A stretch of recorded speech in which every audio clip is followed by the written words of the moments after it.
Bonjour à tous, je m'appelle Fanny Desjamonières, je travaille chez Mano Mano. Aujourd'hui, je vais vous présenter un REX, un retour d'expérience d'un projet qu'on a mené chez Mano Mano. Alors avant de commencer, je voulais quand même vous faire une confidence. C'est ma première conférence. Du coup, j'espère que vous serez indulgente avec moi.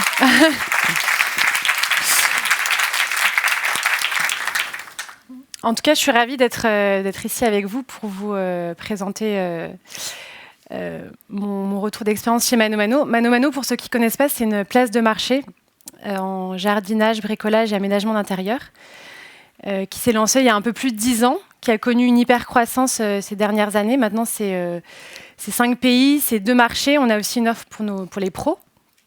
Et plus récemment, on s'est aussi développé sur les devices iOS Android en lançant notre application. Et c'est de ça dont je vais vous parler aujourd'hui. Mon objectif, ça va être de répondre à ces 2 questions. La première, comment adapter son organisation pour supporter sa croissance app. Et la deuxième, ça va être comment développer sa culture app au sein de l'entreprise. Avant de rentrer dans le vif du sujet un peu plus, je vais vous en dire un peu plus sur moi. Donc, Fanny Desjamonières, j'ai une formation d'ingénieur. J'ai commencé par du conseil en transformation digitale avec plusieurs missions de product manager, surtout dans des grands groupes et sur des problématiques très app mobile. Et c'est là que je me suis un peu découvert une passion pour les apps et ça m'a suivi tout au long de ma carrière. J'ai ensuite basculé dans le monde des scale-up avec un passage notamment chez Blablacar. Et depuis 2 ans, je suis donc lead product manager chez Mano Mano sur les apps mobiles. Et je ne suis pas toute seule, on est plusieurs PM sur les apps. Pour que vous compreniez bien l'histoire que je vais vous raconter, je vais revenir sur notre organisation il y a 1 an, donc fin 2022, au sein du département Tech. Ça, c'était notre organisation. Donc 2 équipes app, une pour le B2C et une pour le B2B, pour gérer notre offre pro, qui gère uniquement la partie front. Et en parallèle, 13 équipes web qui vont gérer donc l'expérience desktop et web mobile sur le front et le back. Et ce qu'il faut savoir aussi, c'est que nos technologies sont assez similaires. D'un côté React Native, de l'autre côté React.js. Donc, bon, ça, c'est un élément important pour bien comprendre la suite. Donc ça, c'est pour l'orga. Et en termes d'ambition, on a des forts enjeux de croissance et de faire x3 en part de revenus sur l'app. Donc, on se rend compte assez rapidement que nos ambitions, nos moyens sont en décalage et que sur l'app, on a un train de retard par rapport au web. Ça va être ma première partie. Je vais vous expliquer un peu les différentes problématiques qu'on a rencontrées il y a 1 an, pour ensuite vous présenter un peu le cheminement, comment on a pu s'adapter pour justement répondre à tous ces problèmes. Et enfin, je vais revenir sur un bilan 1 an après, où est-ce qu'on en est en termes d'orga, en termes d'impact et de culture app. Donc, dans une organisation avec 2 équipes app et 13 équipes web, on arrive rapidement à tout un tas de problèmes. La première chose, c'est qu'on a une perte d'efficacité parce qu'on va faire des discoveries en doublon sur l'app alors que ça a déjà été fait sur le web, donc travail en doublon. On va avoir des fortes dépendances puisque sur l'app, comme je disais, on dépend des équipes web pour tout ce qui est back-end et ça peut nous impacter directement. On va avoir des problèmes de communication, on se retrouve un peu en bout de chaîne et donc on n'est pas forcément informé de tout changement qu'il peut y avoir et qui nous impacte. On va avoir un manque de focus parce qu'on a un périmètre super large sur l'application et on n'a pas le temps de creuser, d'être vraiment expert de notre produit. Et enfin, on va avoir un feature gap, je reviendrai sur la définition, mais vraiment, globalement un écart de fonctionnalité qui va se creuser entre l'app et le web. Et tous ces problèmes, ça va créer des problèmes vraiment impactants pour l'utilisateur et aussi pour notre business. Tout d'abord, qui dit manque d'efficacité, dit manque d'impact. On ne va pas pouvoir délivrer toute la valeur qu'on souhaiterait. On a aussi une perte de vitesse parce qu'on a peu de moyens et donc on ne délivre pas aussi vite que ce qu'on aimerait. On va avoir un manque d'innovation parce en ayant ce manque de focus, on n'a pas le temps de vraiment innover et d'offrir à nos utilisateurs une expérience vraiment différenciante et innovante. Et enfin, ce fameux feature gap, cet écart de fonctionnalité, ça va créer pour l'utilisateur une expérience cross-device qui va être complètement disparate. Et pour nous, le cross-device chez Mano Mano, c'est à peu près 10% de nos usages. Donc c'est quand même un gros challenge.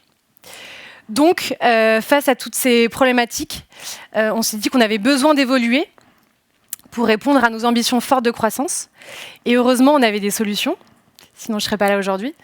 La première option qu'on a envisagée, ça a été de renforcer nos équipes app en recrutant des développeurs React Native. Mais c'est certainement quelque chose que vous devez peut-être le savoir, mais recruter, c'est assez compliqué.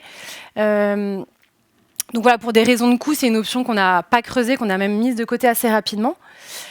La deuxième option qu'on a envisagée, ça a été de détacher des développeurs app pour aller venir renforcer les équipes web. Mais avec cette option, on ne résolvait pas tous nos problèmes de perte de vitesse. On allait délocaliser des ressources d'un côté pour les augmenter de l'autre. Finalement, ce n'était pas satisfaisant.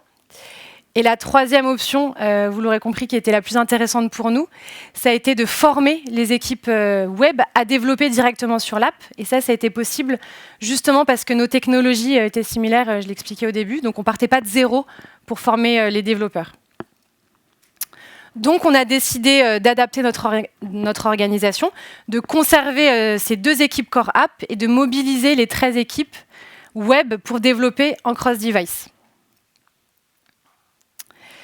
De toute cette réflexion, cette nouvelle stratégie, est né un nouveau produit qu'on a appelé Applamano. Applamano, c'est quoi? Donc, c'est un programme de formation qui est dédié aux équipes web, donc engineering et product, qui est animé par les experts app, donc les leads engineering. Côté product, j'ai pu participer à l'animation de la diffusion de ce nouveau produit. J'étais aussi accompagnée d'un de mes collègues app et supportée par le management. Donc en fait, concrètement, pour moi, c'était un nouveau rôle en tant que PM. En plus de mon produit app tech, j'avais aussi ce produit de transformation dans ma responsabilité, donc un nouveau challenge. Et vous l'aurez compris, l'objectif, donc c'est bien de supporter la croissance app en capitalisant sur l'expertise de nos équipes web. En plus du nom un peu fort qu'on a trouvé Applamano, on a créé une identité visuelle autour de ce produit. Donc le petit logo assez grand là, que vous pouvez voir à droite.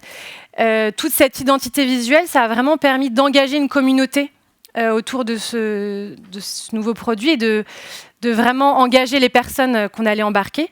Et ça a facilité la diffusion et la transition de ce produit au sein des équipes. Donc c'est quelque chose que je recommande vraiment. Donc voilà, on avait donc trouvé des solutions à nos problèmes, on avait un plan d'action, plutôt une solution à mettre en place. Maintenant, je vais vous raconter comment on a mis ça en place, quelle a été notre transition, et voilà, concrètement, comment on a fait. Comme dans tout produit, en bon PM, on a défini nos métriques de succès. La première pour nous, ça a été de réduire le feature gap. Donc là, je vais vraiment revenir sur la définition et vous expliquer ce que c'est. Et la deuxième, ça a été d'augmenter les parts de revenus. J'ai expliqué au début, on devait faire, pour rappel, x3 d'ici en 1 an. Donc un gros challenge pour nous. Donc le feature gap, qu'est-ce que c'est? Ça va être le nombre de fonctionnalités qui nous manquent sur l'app, qu'on va venir pondérer par effort de développement et aussi par valeur business. Et on va venir calculer un ratio entre donc, ce qui nous manque versus l'ensemble des fonctionnalités. Ça va nous donner un feature gap d'à peu près 55% il y a 1 an. Donc un gros écart à rattraper sur l'app. Maintenant qu'on avait nos métriques, on a mis en place une roadmap produit. Donc la première étape pour nous, ça a été de tester ce nouveau modèle auprès d'une première équipe pilote pour valider notre modèle, avant de scaler à l'ensemble des 12 autres équipes, tout en itérant au fil de l'eau, pour évidemment rester agile et flexible. Alors le pilote ne s'est pas passé exactement, de façon aussi fluide que cette voiture qui se gare, mais presque. Donc pour le pilote, on a identifié une équipe qui était une des équipes les plus motivées et pour lesquelles on avait vraiment une opportunité d'aller réduire ce feature gap sur l'app. Ce qu'on a fait, c'est c'est un pilote qui a duré pendant 1 trimestre, donc sur 3 mois. On a découpé cette transition en 3 temps. Le premier temps, ça a été de préparer une phase de préparation pendant laquelle l'équipe qui a été formée allait se familiariser avec toutes les spécificités app, installer ses environnements de développement, donc plutôt dédiés à l'engineering.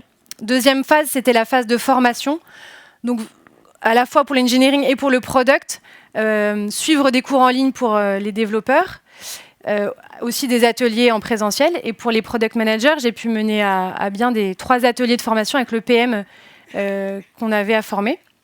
La dernière phase la plus importante pour nous, c'était la phase d'autonomie, pendant laquelle l'équipe était censée devenir complètement autonome et de pouvoir elle-même développer sur l'app sans notre aide.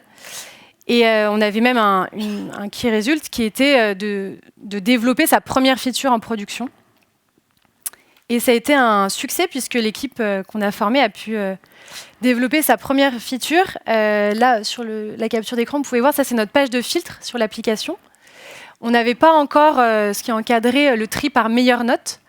C'est quelque chose qui était apprécié de nos utilisateurs et qui nous manquait sur l'app. Et donc l'équipe a pu mettre en place ce nouveau mode de tri. Et en fait, au-delà de cette feature qui peut paraître assez simple, pour nous, ce qui était hyper important, c'est qu'on validait notre modèle et qu'on pouvait le scaler à l'ensemble des autres équipes. Ce qui a bien marché aussi pendant ce pilote, c'est qu'on a beaucoup misé sur la communication. J'imagine que c'est des problématiques qu'on rencontre tous dans nos entreprises. Là, voilà, ça a été une clé de succès. On a mis en place des channels Slack, voilà, pour que engineering et product puissent communiquer entre eux. On était en support constant pour l'équipe qui était formée pendant la transition et même après.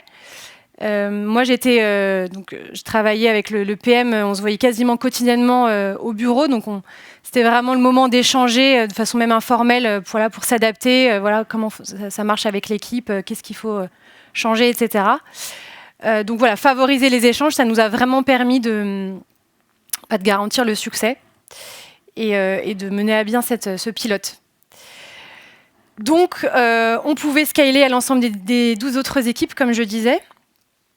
On a entamé une phase de transition qui a duré une bonne année, quasiment 12 bons mois.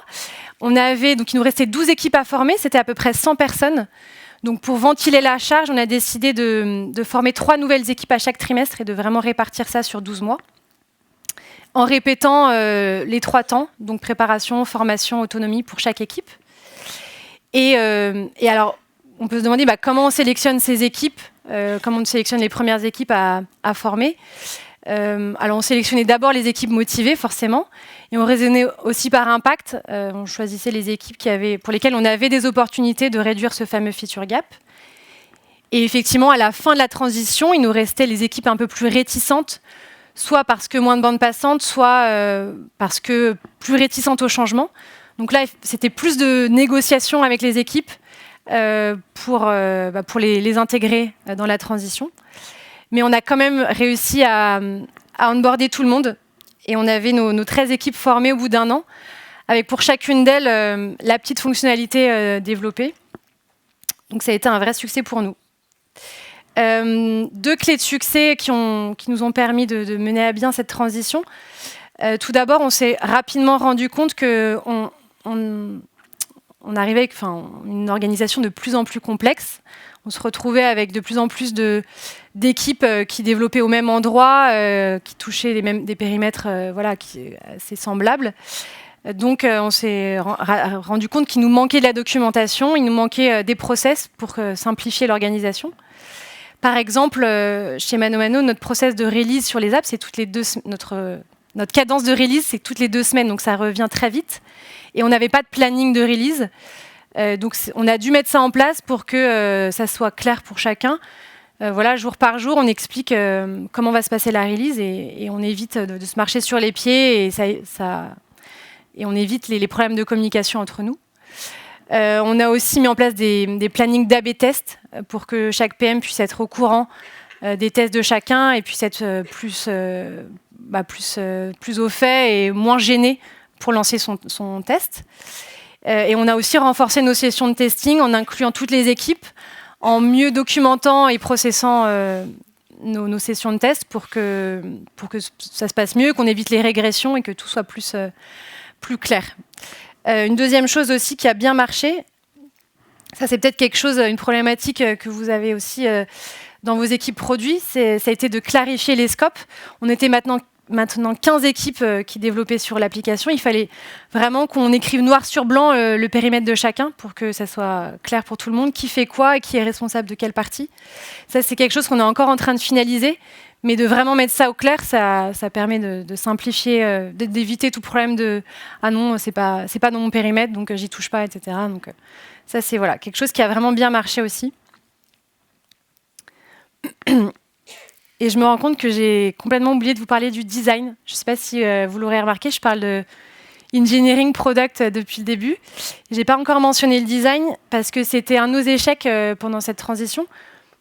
Donc le design n'était pas intégré à la formation initiale, enfin à notre planning initial. Et en plus de ça, on n'a pas de design system sur l'app.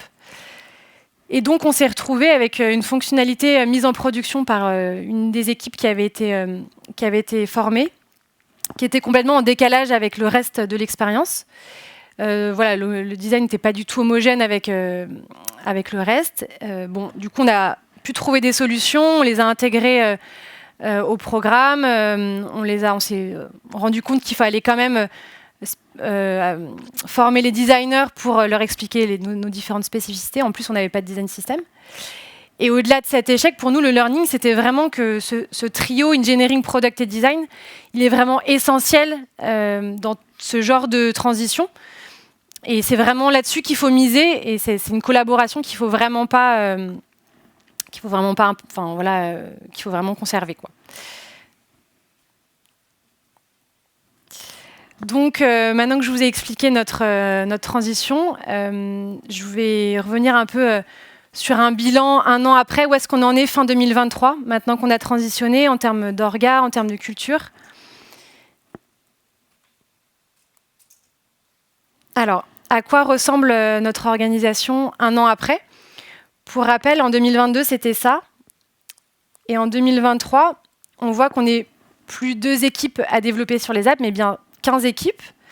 Donc, nos moyens sont beaucoup plus alignés avec nos ambitions de croissance sur l'app. Donc, pour nous, c'est un réel succès. En termes d'impact, pour rappel, on avait nos 2 métriques de succès du départ. En termes de réduction du feature gap, on n'a pas réussi à atteindre nos objectifs. On avait un objectif d'arriver à peu près 10% au bout d'un an. Là, on est plutôt à 25%. Néanmoins, on a quand même réussi à réduire de 50% cet écart. Donc pour nous, c'est un petit succès. Et surtout, on s'est rendu compte qu'il fallait continuer à suivre cette métrique, que c'était vraiment du long terme. Et donc voilà, on lâche rien et on continue à suivre régulièrement ce feature gap. L'idée étant toujours de le réduire au maximum.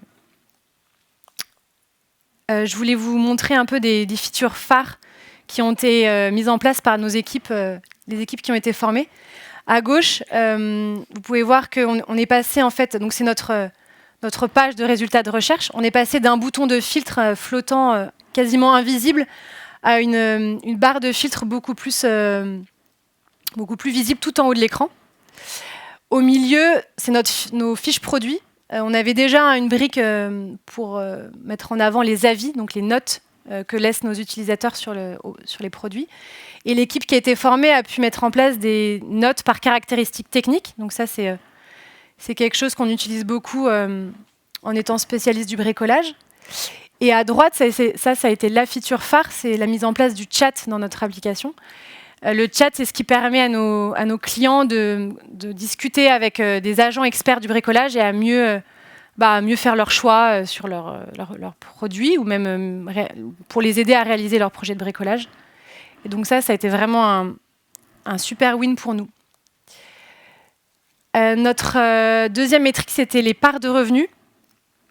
Du coup, là, on a pu atteindre nos objectifs de faire x3 au bout d'un an. Ça peut paraître assez incroyable. Alors, cette transition, ça n'a pas été l'unique vecteur, évidemment, de réussite. On a eu aussi beaucoup d'animations commerciales pour promouvoir notre application.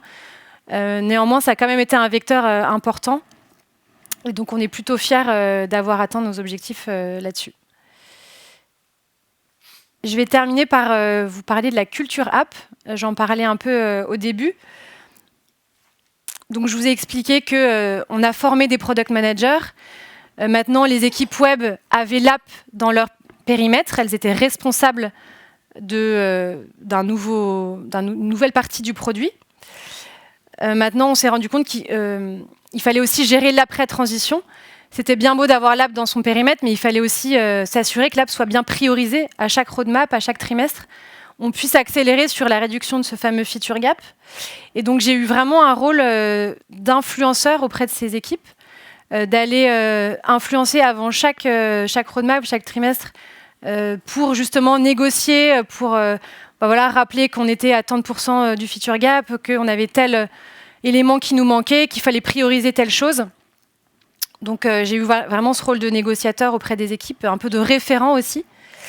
Ça ne suffisait pas, parce que même si j'avais beau négocier, mais si les directives du haut étaient en contradiction avec mes recommandations, forcément, on n'allait nulle part.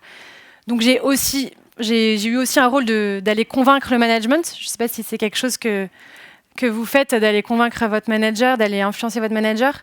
Vraiment, ça nous a permis d'obtenir un peu le sponsorship du management et voilà, de diffuser aussi la culture app vers le haut. Et ça n'a pas suffi. Il a aussi fallu aller convaincre les couches supérieures, le top management, et d'être vraiment proactif pour que l'app soit puisse être au rang des priorités stratégiques de la boîte. Et c'est vraiment ça qui a été la clé pour nous. Et ça a été une transition super longue. C'est seulement 1 an après qu'on a maintenant un objectif de part de revenus dans nos OKR de boîte. Et c'est vraiment ça qui permet de se dire, la culture app, maintenant, elle est diffusée à l'ensemble de l'entreprise et c'est une priorité. En résumé, si vous deviez retenir 6 points de cette conférence, la première chose, c'est que créer une identité à son produit de transformation, ça permet vraiment d'engager les personnes et de créer une communauté. Mesurer son impact aussi, c'est super important en tant que product. Ça permet vraiment de garantir le succès de ce qu'on lance. Le trio, vous l'aurez compris, Product Engineering Design est vraiment indissociable. Il faut vraiment tout miser sur cette étroite collaboration. Être proactif aussi pour alimenter la stratégie. Ça a vraiment porté ses fruits chez nous. Ça peut paraître assez fastidieux, mais finalement, influencer les couches managériales, ça peut marcher. Être patient aussi, je vous disais que c'était une transition chez nous qui a duré vraiment 12 mois. C'était très long. Faut accepter dans ce genre de cas que tout ça prenne du temps. Et enfin, je dirais, on avait une méthode. On a défini un programme, un produit de transformation avec Applamano. Mais finalement, on formait des personnes et en fait, on a dû adapter notre méthode aux personnes. Il a fallu être ouvert au feedback pour s'adapter et pas simplement appliquer bêtement ce qu'on avait comme objectif. Donc voilà, adapter sa méthode au fil de l'eau, c'est aussi quelque chose de super important. Et voilà pour moi. Merci beaucoup pour votre écoute. N'hésitez pas si vous avez des questions.